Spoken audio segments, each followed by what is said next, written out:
Welcome everyone to today's Avid Tech Talk webcast series. These sessions were created for Avid customers and partners to administer, design, use, and implement Avid products. And they're also created to help you be more successful with the deployment and use of Avid products. We're really excited about today's session. Today's session will focus on the MediaCentral product. And in today's session, we will be providing you with the behind-the-curtain view of the platform and how to interact with it using the MediaCentral UX interface. Today's session is a live webcast presentation, and it's not designed with polished marketing content. Instead, these sessions are really less formal and focus on providing customers and participants with technical content and as much demo material as possible. So I'm Kelly Hooks. I'm a Senior Director with Avid Global Services, and I will be the host of today's session. Today's technical content will be presented by Sylvain Labrosse. A little bit about Sylvain. He's been with Avid since 1998 and has over 22 years industry experience, so he knows a lot about Avid. And he had been supporting the Avid DS product up to the end of life of that product. And because Sylvain has a strong Unix knowledge and background, it made him a logical candidate to next move over to Avid MediaCentral Linux-based product family. Sylvain co-owns the MediaCentral product champion role at Avid with Tom Hansen, and he is also a product champion for Media Distribute. Prior to joining Avid, Sylvain worked for SoftImage and Microsoft. So with that, I'm going to go ahead and turn the time over to Sylvain for the presentation.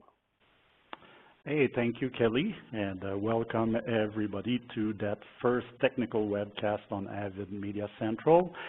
Today I'm going to cover the MediaCentral product at an administration level. So it means that if you want to troubleshoot, maintain the system, and make sure that the system is running fine and the users are using the application without problems, and then I will cover these topics today. So the first part of this introduction will be using Avid MediaCentral UX. UX, for those who don't know, it's the user experience. So it's basically the application that you run from your PC or Macintosh.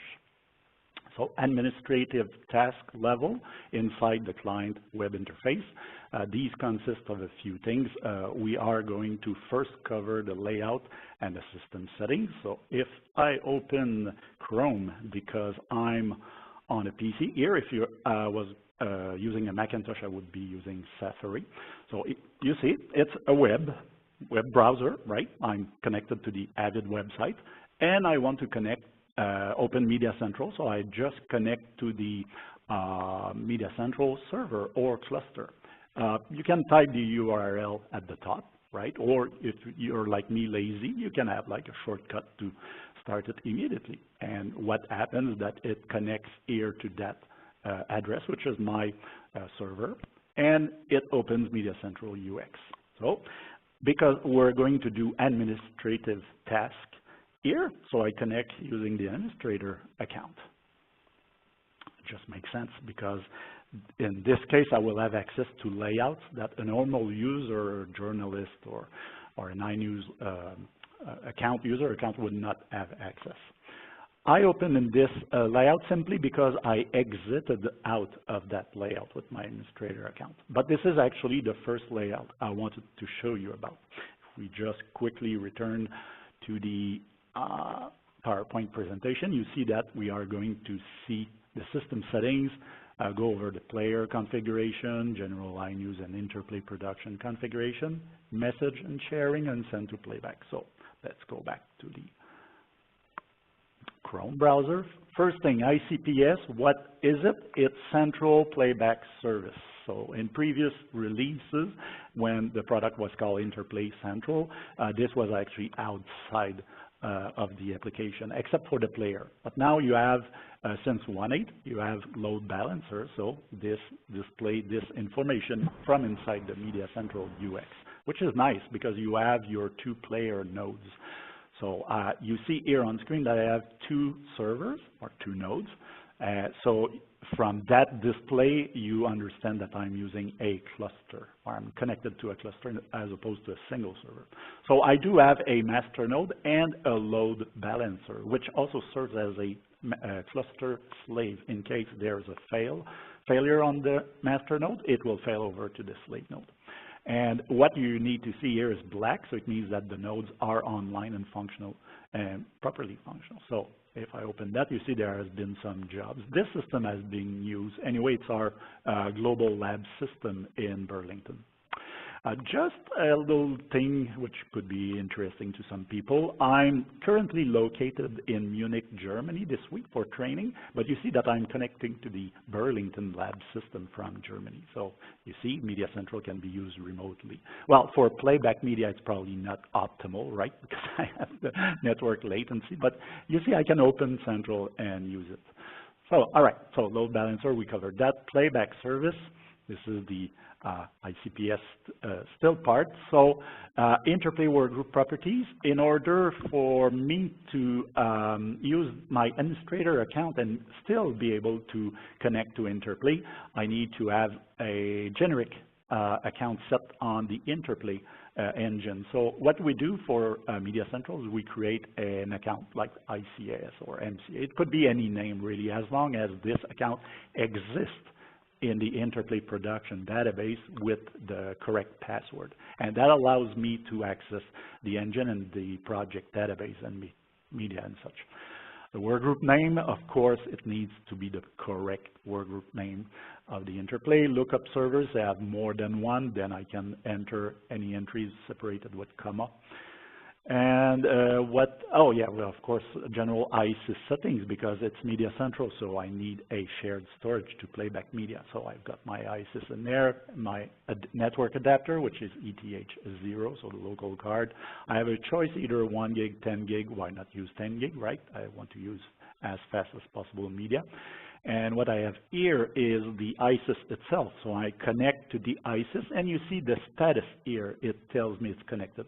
From this page, actually, only the ISIS, when you do the configuration in the page below, it will, when you click apply, it will actually, there will be a spinning wheel. It will verify the connection, and it will give you the connected status if it's working.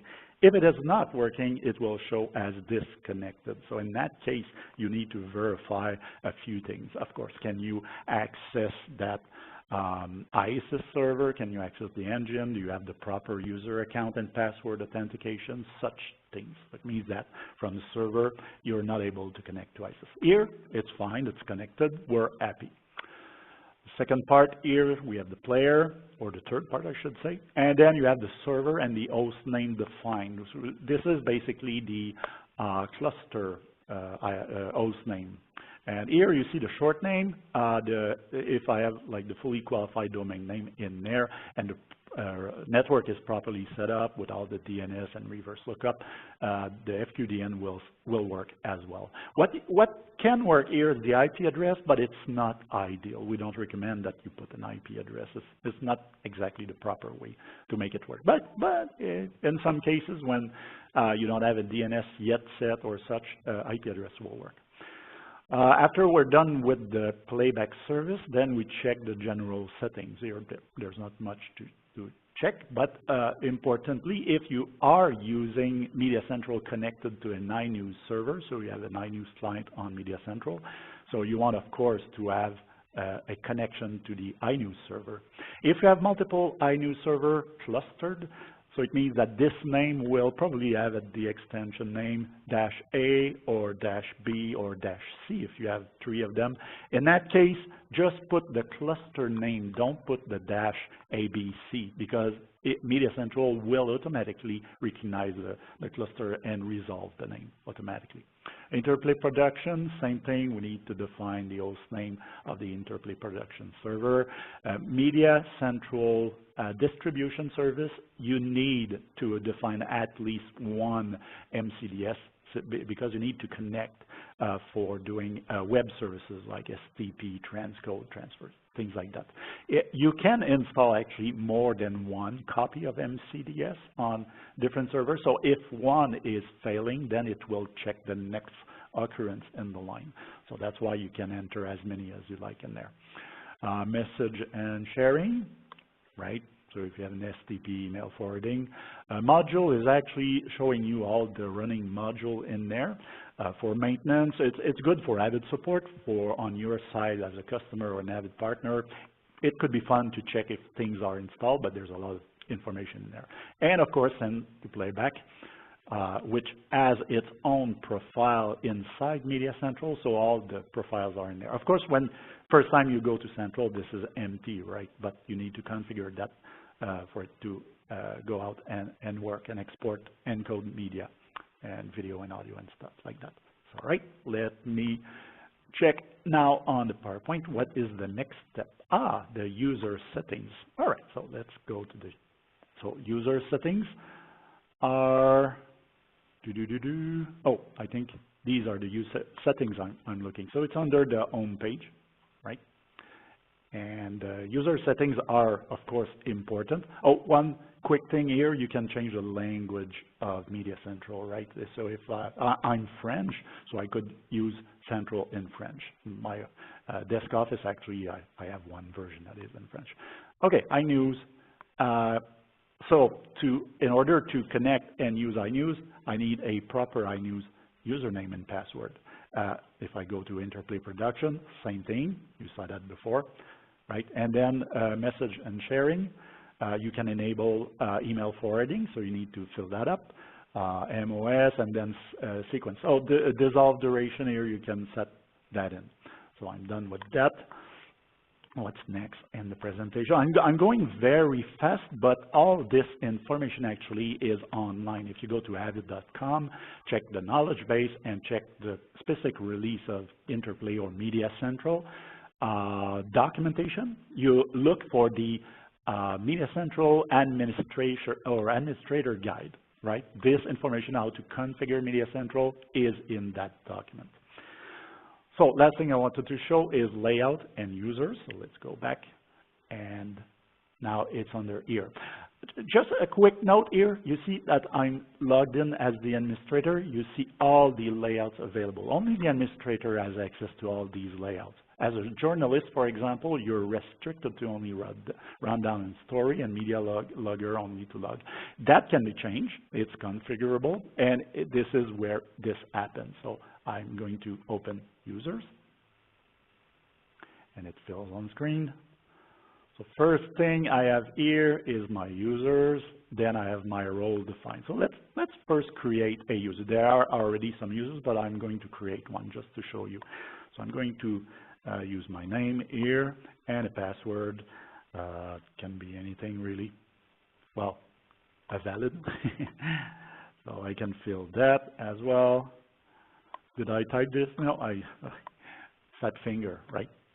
And or small keyboard, it depends. And then I save this.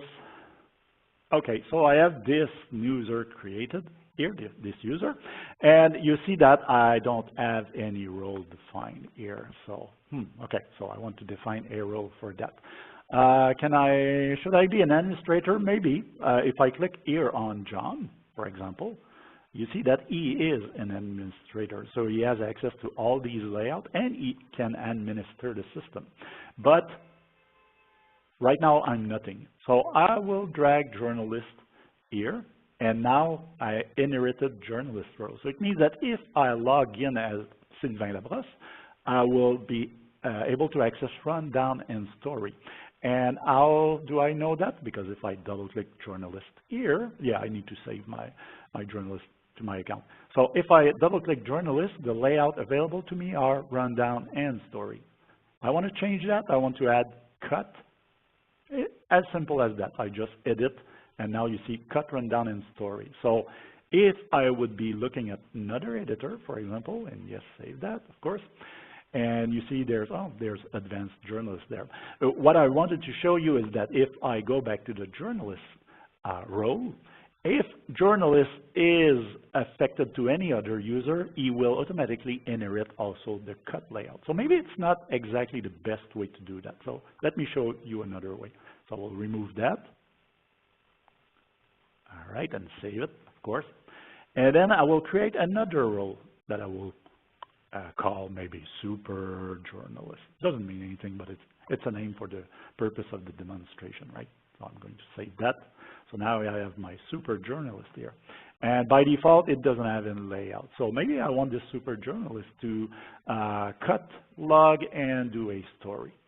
And then if I save this, you see that super journalist has access to these layouts. Return to my name.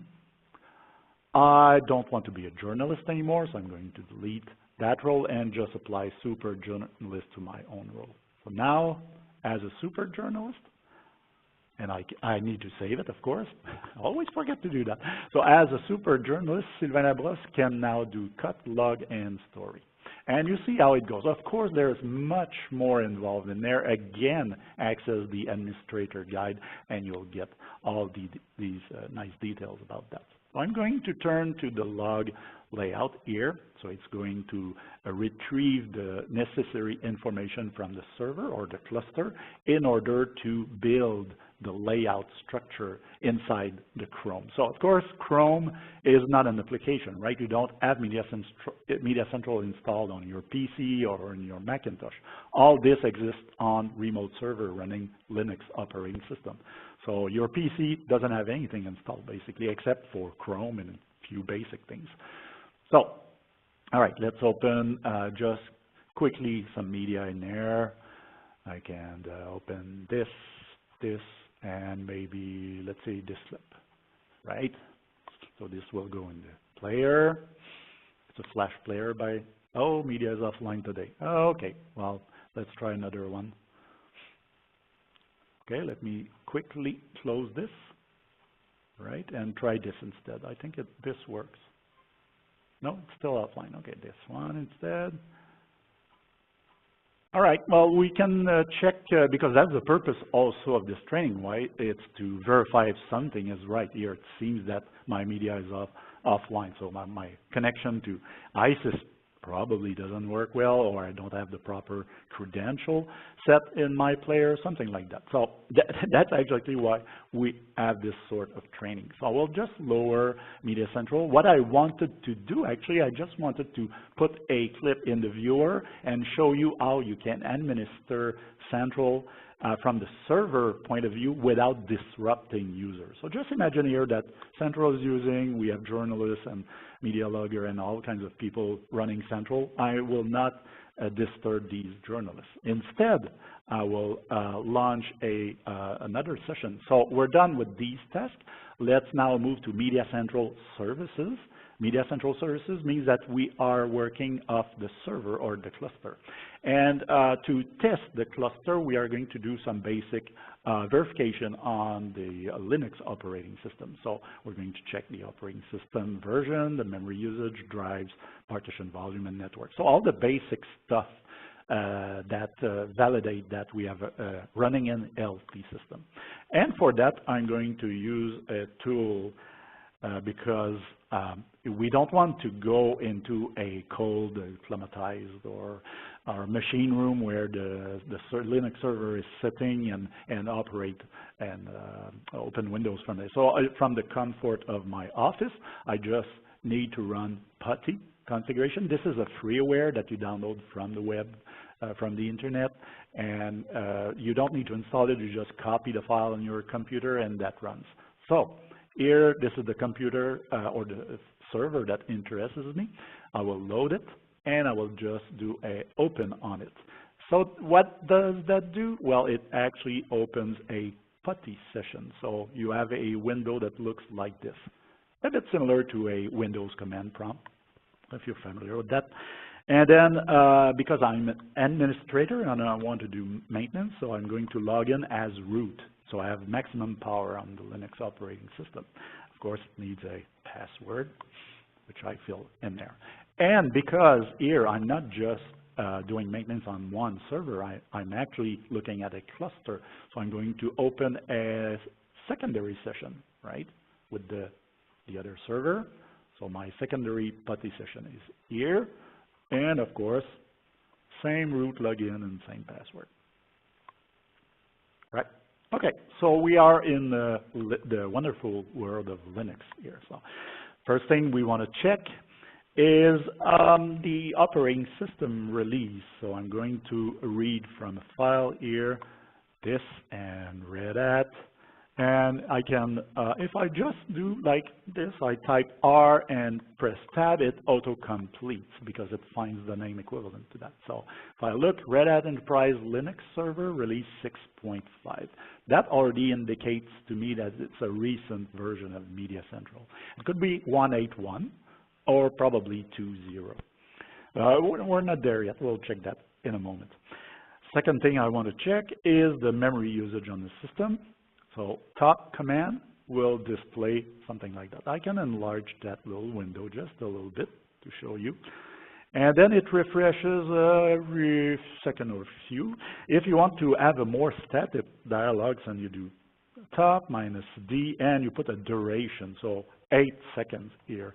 And then the screen will display the information, but will keep it static for 8 seconds, as opposed to the left screen where I didn't put any time delay and it refreshes every seconds or so.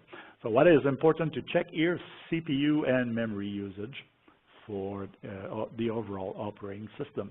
Right, on that server here, you see that the usage is a bit more.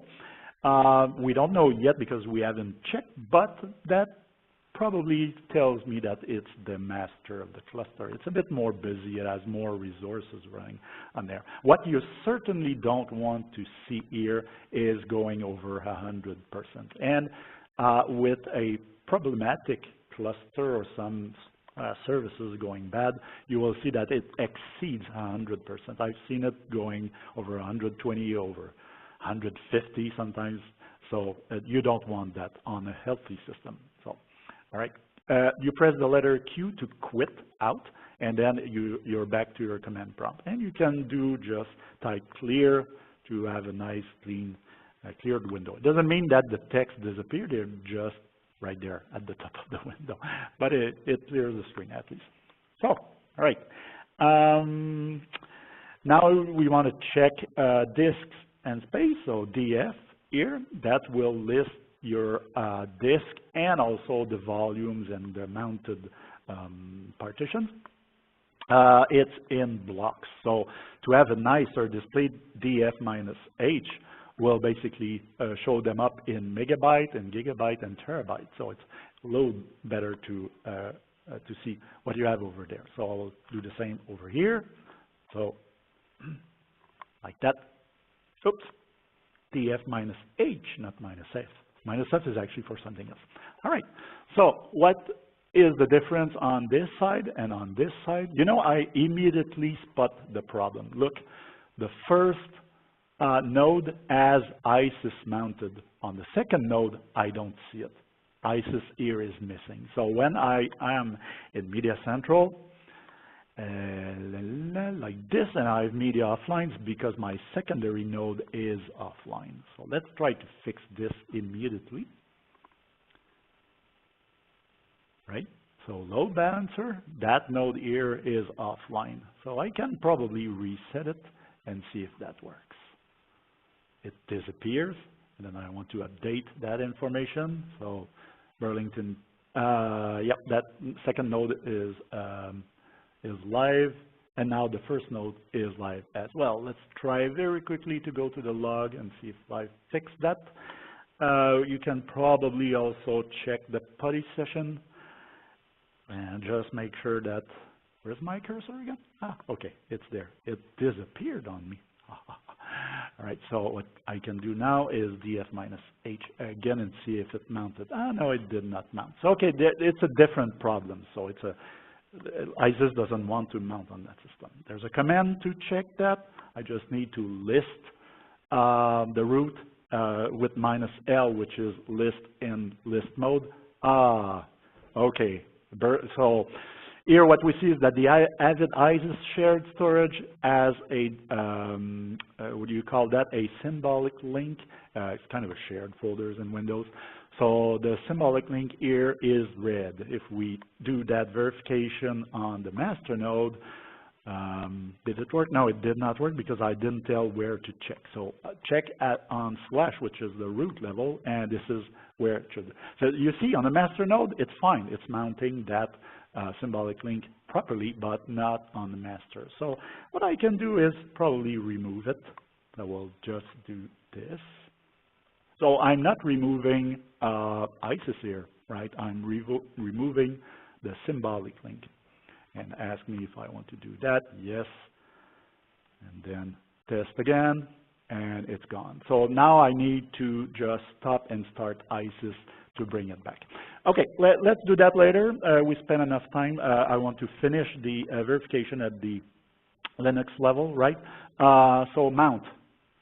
That's another command that is very useful, and it shows you what is mounted and what is not mounted. Here we know, of course, that we have our caches mounted, but ISIS is still missing, so it's a problem. But on the first node, it is mounted. So that's another way to look at the same information. And there is, so we're done for partition and volumes. Now we want to verify the network and the adapters. ifconfig is similar to ipconfig in Windows, right? So here what you have is the ETH0, which is a local network card with this node. It has its own IP address. If I do that here as well, you'll see that on the second node, it has a different IP address. Yes, each server has its own IP address. What is common to the cluster, though, is that you have a cluster IP address, which is this one, right? So it differs. It's 40 is the cluster IP address, 41, 42, and if I have additional nodes, 43, 44, or whatever number that is assigned, but at least needs to be logical IP address. So we have checked that information. What we need to check as well is the host name of the server. And it returns that name here. Is it the right name? We hope so. We can verify that. So at least we have ICS1 here, ICS2 here. We can check also a fully qualified domain name. So this is the -f switch I used before on the wrong command. So you see it's node1 csglobal.lab, yes, FQDN extension, that's right.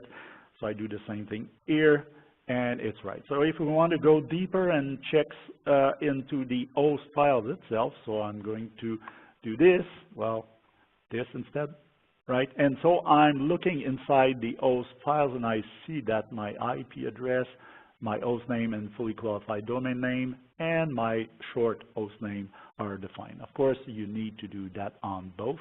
Make sure that you have the same settings on both sides of the server. So why are we defining the local IP address and the host names in there? It's simply to expedite the connection to the player in Central. So the network latency, if there's a lot of delays, the MediaCentral player is not really happy with that. So by putting the IP address, host name, fully qualified domain name, if the DNS or there's any delay on the network, then we resolve it immediately to the local host name, which is fast. And there's a fourth entry in there that is not in there because we don't use it, but you can also set an alias if needs be, right? Okay. If you're looking on a computer on the network, let's say, for example, I'm trying to reach ISIS on that side, so I can probably try to connect to that ISIS and see what's wrong. So if I do that, ISIS is responding to that node, so there's no reason it's not connected. So what happens here? It's probably not even mounted. So you can probably check some services.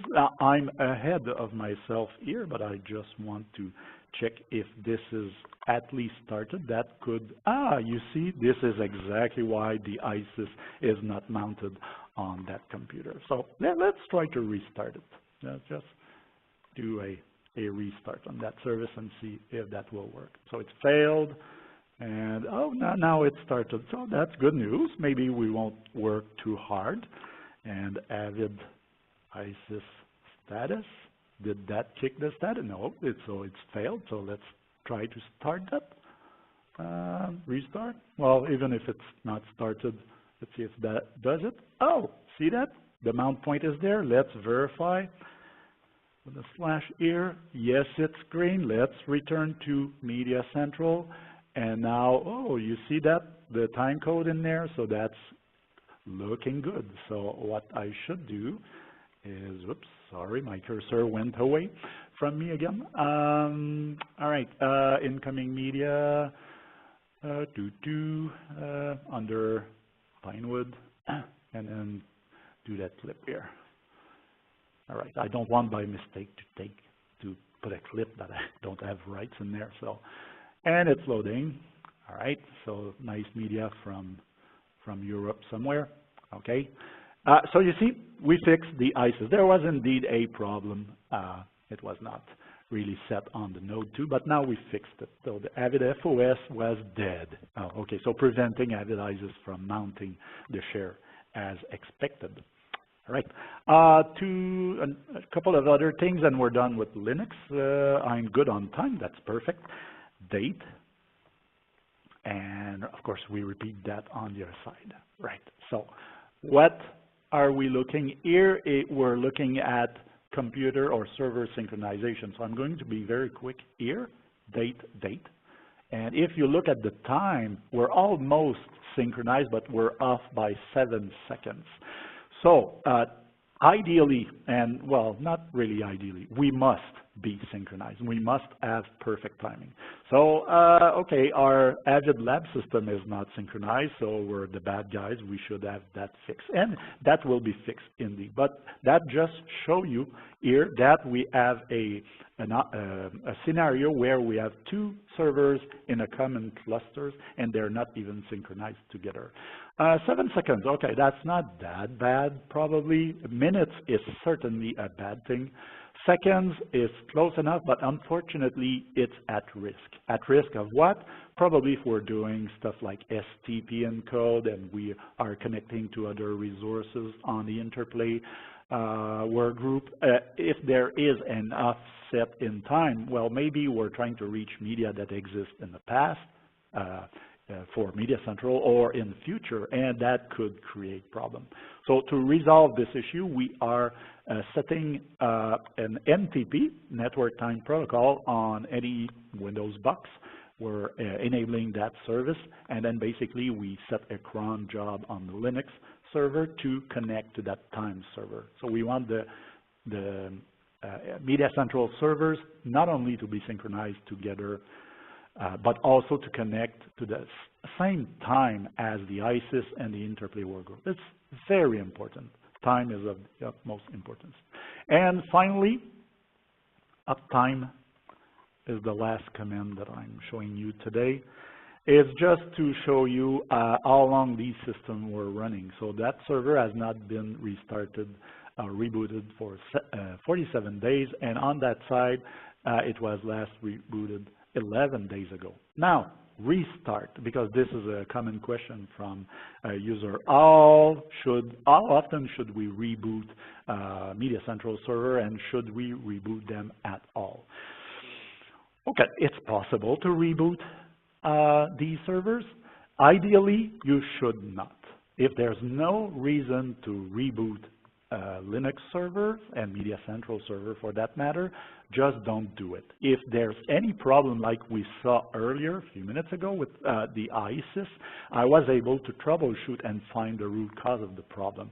Unfortunately, many people, sometimes they don't know what to do and say, let's reboot the box and that will fix the problem. The problem with MediaCentral and Linux is that it may not fix the problem. It may even create worse problems. So try to always fix the problem at the operating system levels, at the service level, and things will be much better. There is a way to shut down servers, but you need to be very careful. And this reboot sequence, that will be in a KeyBee article. It's not ready, but you can also refer to the service and server clustering guide that is on the Avid website, and you will find this information in there. But, you know, ideally, if you don't have to restart, don't do it. There's really no reason. Linux and servers are really robust.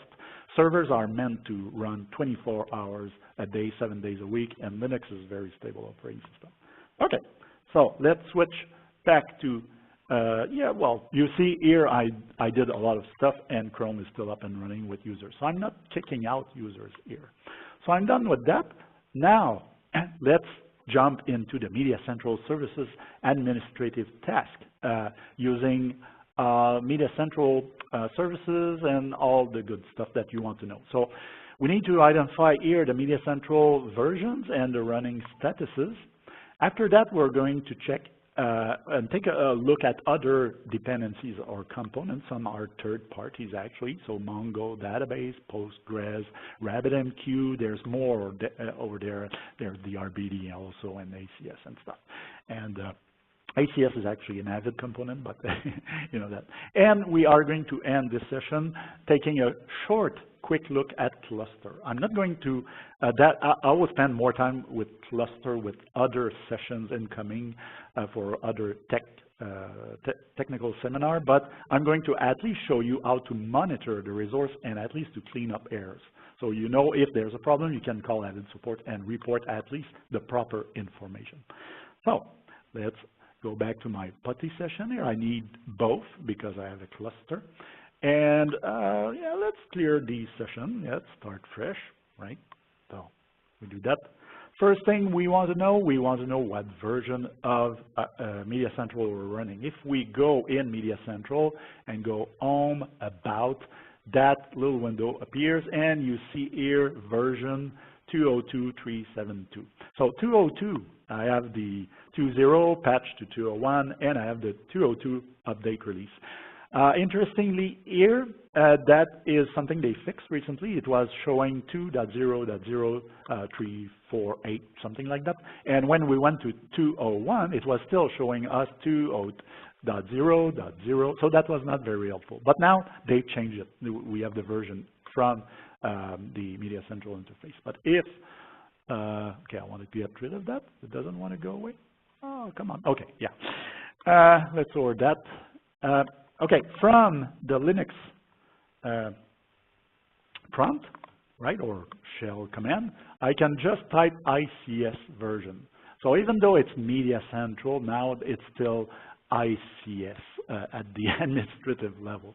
And you see that I'm running 2.02 on both sides, which is what I expect. Of course, I cannot have one node at 2.01 and the other at 2.02. When we update them all, or we don't do it.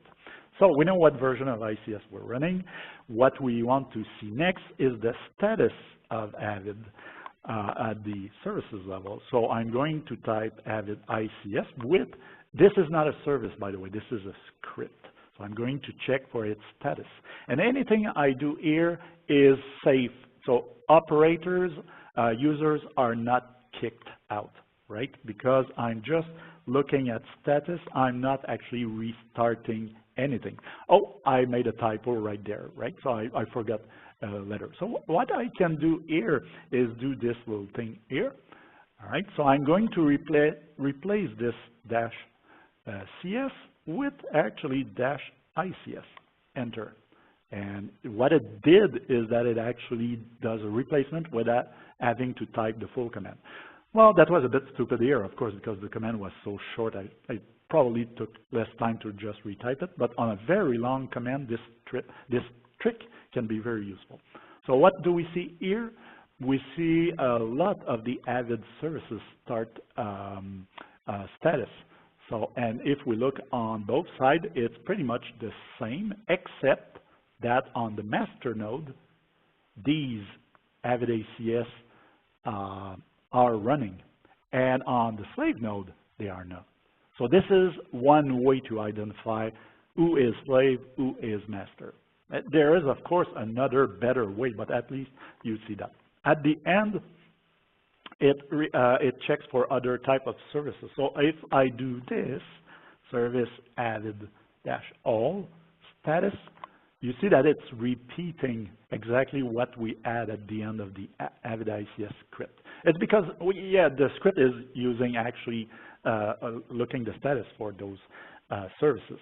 So I'm in a cluster right now here. I will not use service Avid all stop or Avid service all start because the cluster is managing that. In that case, I need to use the CRM resource and to start these services this way in the cluster because it's managed by Pacemaker and CoreSync.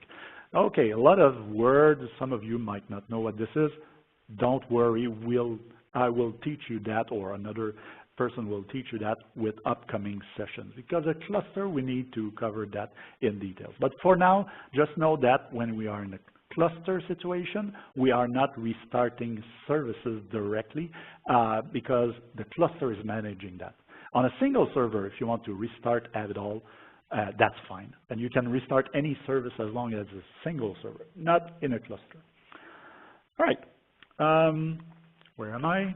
Okay, so we covered in general the Avid services. Everything turned green and okay, and this is at least telling me that things are healthy and configured. Not everything showing in there, but I have a good picture already on this installation and the health of the system.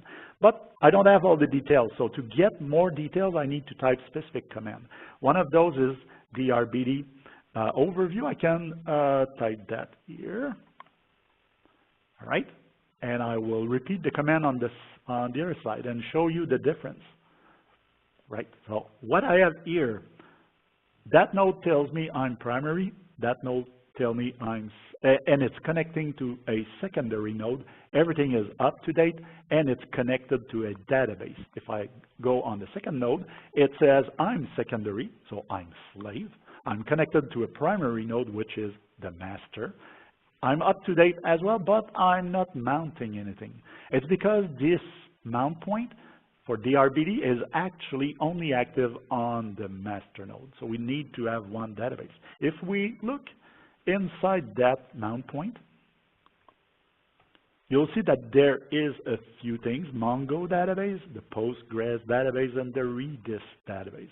I'm not going to explain what these are today. I'll leave that nice stuff for another training. But just know that on a master, that mount point and database needs to be there, right? Okay. And of course, if I mistype things, that doesn't work, but voila, it works. Okay, so we checked that this is running and mounting. We're good. Oh, something else that we have in the system that is not checked with Avid ICS script. So ACS query will actually identify the system. Oh, we see a lot of text on screen. That must be bad. No, it's actually correct. That's the display that you expect. You do that, of course, on all the nodes on the system. So if you have more nodes, server number 3, 4, 5 that are load balancer, you will also run ACS query on those nodes because it's a bit different from the cluster, master and slave role. What do we see here? This name here, it's repeated here. That tells me it's correct. If that would be different from this one, then we have a problem because this identifies the secondary cluster name. Secondary cluster, there's another cluster? Yes, there is another cluster. This cluster is actually the RabbitMQ. So it's the message queue. It has its own cluster. So RabbitMQ CTL, and then I just query the cluster status by doing this command here, and I will repeat the command on the second side, right? Here. So what is important in that window is that the node that are reported in that secondary cluster are the two nodes that form my cluster. If I have a third, a fourth node, they need to be listed in there because they need to be defined as well. And the running node must indeed be the same too. Here it says two first ones because it's connecting to the second one, which is fine. And if I run this same command on the secondary node, I need to have this exact same return. The ordering is different, but I still need to have both nodes connected and online. If that does not work, then we have a problem with that message queue cluster, and we need to fix it.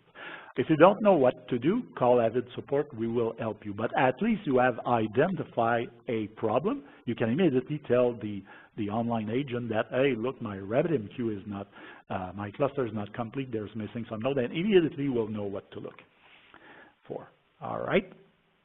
And then last part, we wanted to check the cluster, right? I told you that we can do that. So there's two things we can do. Open the CRM_mon. So what that does is that opens the cluster resource monitoring tool. And what you see here is actually a representation of your cluster. This is active, so it means that if there are some changes, it will refresh online. What do we see at the top? Both nodes are in there and online. That's very important. You want to see that. After that, we have now the master being identified clearly. Remember, we saw earlier that okay, I think the one is the master of the group. Here I have the confirmation. It is indeed the master with the slave. And we have all the started services on node 1. So most of the database and Postgres and services are started only on the master. This Avid All Everywhere, because it's the load balancer and the player service, will be started on all the nodes. And of course, if you have more nodes, you need to see the system in there as well. Okay, this is good, but it is actually incomplete. Let's do the complete thing.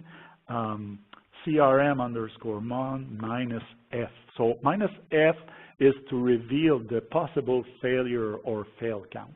So what you see, the difference at the bottom, what you see is that you see migration summary, and you see node 1 and node 2.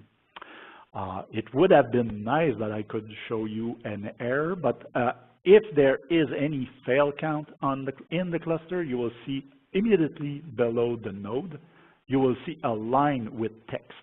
And that text, the beginning of the text will be one of these components, either USS or Avid IPC or Avid All. And then in the line after that, you will see the fail count and the threshold. So fail count, if there's a fail count of 1, 2, 3, okay, that service, when you restarted or you launch or you're using MediaCentral, there was some event or activity that went wrong, and it is reported in the monitoring tool. When that happens, you need to clean up those nodes. Well, first you need to check, are these messages, look at the stability of your cluster. Is this refreshing all the time and populating with fail count error message? Then it means that it's bad. And you need to contact Avid support to get this cluster being checked, because there's something not working and this will affect user. It will even kick user out of their session, and you don't want that to happen. If there's any message in there, but the activity, everything is stable, these could be like message from yesterday, and you just want to clean that up. So the way to clean that up, CRM resource, clean up, and then you just put the name of the service that you need to clean up. Here I don't have anything to clean up, but just as an example, I will clean up all. I will do enter, and you see on that side here, see some activity, started, stop. Now both are started. So what it did is actually went to the node, performed the cleanup on that node for anything added all. There was nothing to clean up, but it did it just the same. And so you see, this tool is actually online and reacting. So if you come in the morning before handing off the MediaCentral session to your user, you probably want to do a quick maintenance. So what you do, you run CRM_mon minus F. You take a look at your cluster. If you see a display like this, everything is fine. So you can exit out. So Control-C, exit you out.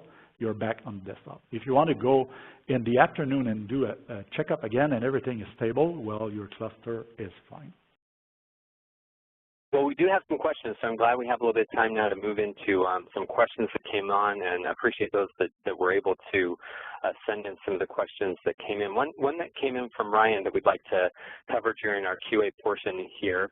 Ryan asks, so after adding the system directors to MediaCentral, do the ISIS permission for individual workspaces carry across into MediaCentral, or does it grant access to all media so it can be viewed? That's actually a very good question.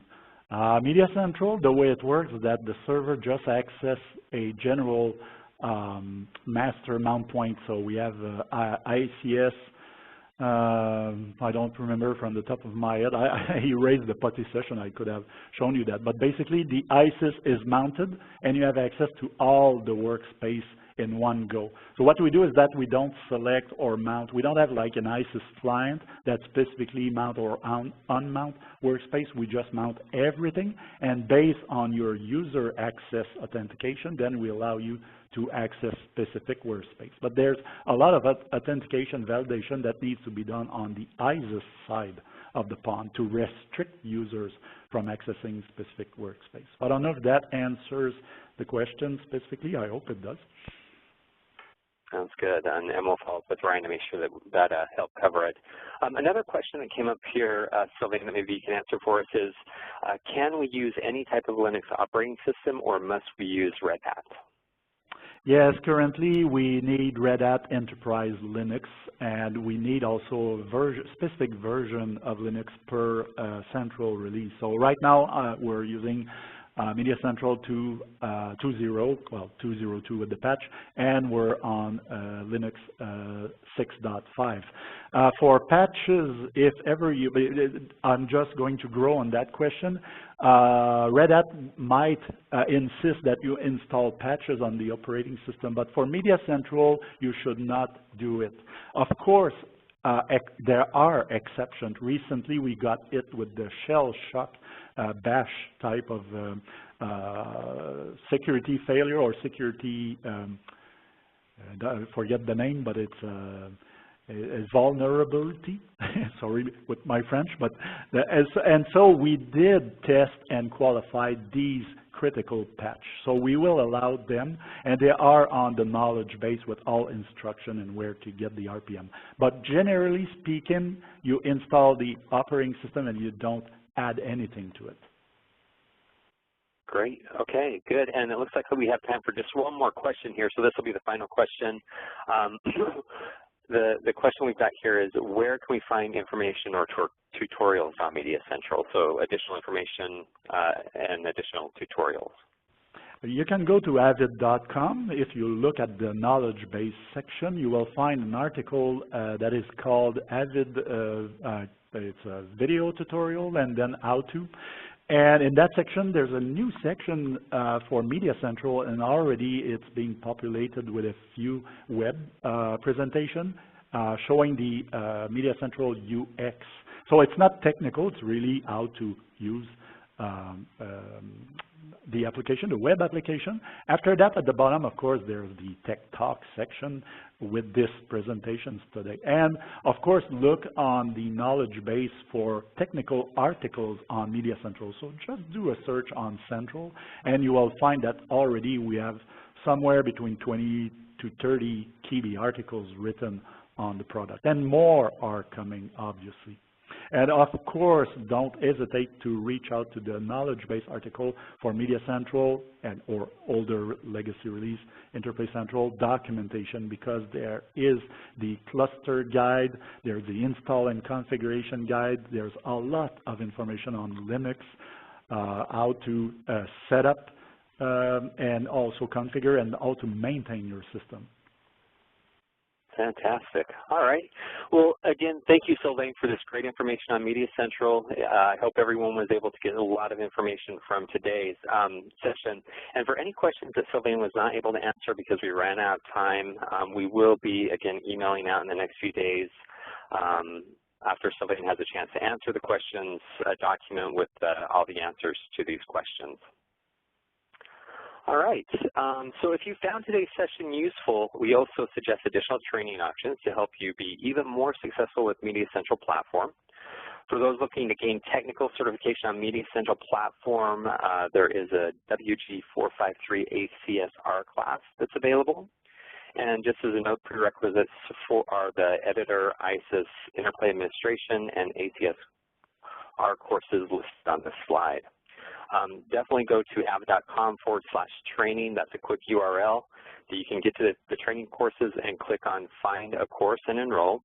And you'll get more information on these classes, and you can find specific instances of these classes in your region. Also, we want to make sure that you're aware that in order to help our customers as they transition to MediaCentral Platform, we recently introduced a Media Network Readiness Assessment Package. This is through our professional services group. This is an assessment that is conducted by our senior Avid professional services engineers. What happens is with this package, our team will work with you to evaluate your company's production network infrastructure, identify any gaps and challenges you face. And after the analysis, you'll receive recommendations to create an optimized network with the scalability you need for growth. And for more information on the Media Network Readiness Assessment Package and other professional services packages we have to help you, please visit avid.com/PS-packages. You can also send an email to service service.plans@avid.com. The email address right there, service.plans@avid.com for more information and pricing on this package. So again, we want to thank you for taking the time to attend today's Technical Tech Talk webcast. We hope you found the information valuable and useful. Please make sure you come back and visit the Tech Talk registration page often. We're going to be adding new Tech Talk sessions often, more MediaCentral as you had today, and we hope to have a new posted sessions here in the next few weeks. As we plan our next webcast, we also want to make sure that we include topics that are most valuable to you, our customers. So in the next 24 hours, you'll be receiving a survey invitation to give us feedback on today's session. It's a really short survey. It should only take you a few seconds to give us some feedback. But in the survey, there's an opportunity for you to give us some additional topics that you'd want to hear in these webcasts. So please take a few moments, complete the survey. The feedback is really valuable to us. And then if you have any additional questions at all about today's Tech Talk webcast series, feel free to also email the email address up here, customer.care@avid.com. We'd love to hear from you. Thank you again for attending today's session, and that'll be a wrap.